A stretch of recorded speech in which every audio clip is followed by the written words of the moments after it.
Alrighty, back again with the 1995 Chevy Blazer 4.3 liter CPI injection, central port injection with the 4L60 transmission.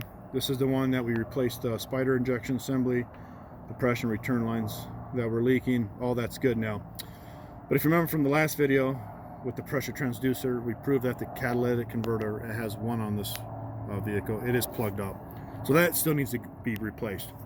But before we do that, we want to make sure we have no other issues with the heads. Anytime you have a plug cat, that heat goes somewhere, right? So the heat's going to obviously go into the head. It can burn up intake and exhaust valves. So we want to prove that it is or is not good.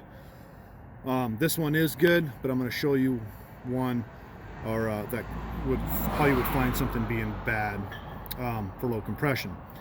You could obviously use a compression tester, mechanical gauge, check it that way. But if you don't want to do that, you can actually use an oscilloscope, and what you do is called a relative compression check.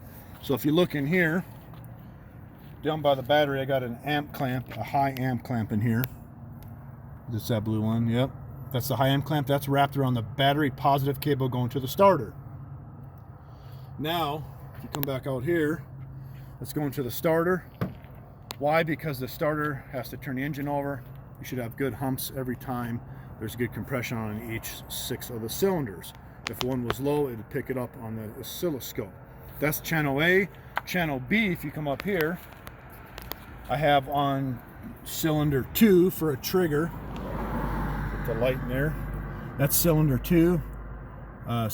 Secondary ignition, I'm graphing there on the oscilloscope. I got my ground going to the alternator. So if something goes wrong, I don't blow my scope up, it'll go to the alternator, or ground, basically chassis ground. And what I did on this side is I pulled the spark plug out of number 1.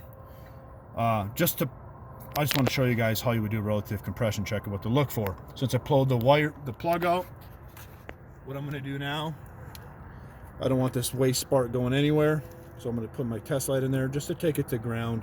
Brake lines work good as grounds. I want that energy going somewhere, so it doesn't overwork the coil. So now if you look at the oscilloscope, you come up here, I got channel A, my waveforms, and then I have channel B, my secondary ignition. So what we're going to do now is we're going to go start the vehicle. We're going to crank it over. We do not want it to run. So on these you can do what they call a clear flood crank, where you push the throttle all the way to the floor. You crank it over, that disables the injector or the injectors.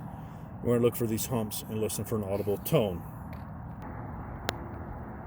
All right, crank it over.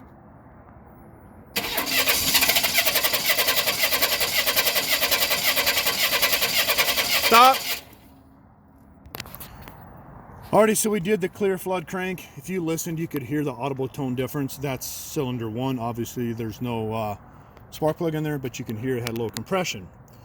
You could actually hear the audible tone difference. There's nothing wrong with the compression on this vehicle. I just wanted to show you what you would look for naturally or normally. So I'm going to zoom in on my scope here. And what I'm looking for is these are humps off the amp clamp, right? There should be 6 of them. Well, there's a dead spot. There's a dead spot. It means there's no compression, obviously, because the spark plug's taken out. That's cylinder number 1. How do I know that's one? Well, we took it out, but if you didn't know, see this second channel here? That's your spark. It always sparks on top dead center. Sparks on top dead center. Well, we have this hooked up to cylinder number 2, and then we're going to find out what the firing order is. So let me look up the firing order really quick. So the firing order on the 4.3 is 165432. So we're on cylinder, I said 2, so 165432. So that is cylinder 2. So 165432. Well, this tall line there is cylinder 2, we said. So what's after 2? That's 1. Well, that's the one that has a dead cylinder because the spark plug is out. What's after 1? 65432, which we have channel 1 again. So that just basically triggers and puts in order your firing order. So cylinder 2 is obviously the one that's dead. We made it dead because we pulled the plug out. But you're basically looking for even humps. Now we're going to put the spark plug back in and show you that. Alrighty, so we got the spark plug back in, cylinder number 1. Go ahead and clear flood crank. Stop. So I rewound a few frames here. I'm going to zoom in, look at the relative compression, scale it up here, right? So now if you look, all these cylinders, they're pretty even. I mean, there's one that's a little bit lower on amperage, but not a lot. But if you look there, they're all pretty even. So we don't have a compression issue. If we did, it would pick it up, then we go after, you know, valves, rings, who knows, head gasket. But in this specific case, when the cat's plugged, could be valves burnt, but we don't, so we got lucky, right? The amperage on these is, well, the peaks are like almost, that one's got like 195 amps, 180 amps, the lowest is 172 amps. Obviously, for good compression, it takes more amperage to overcome that force. That's why the starter current picks it up on the oscilloscope.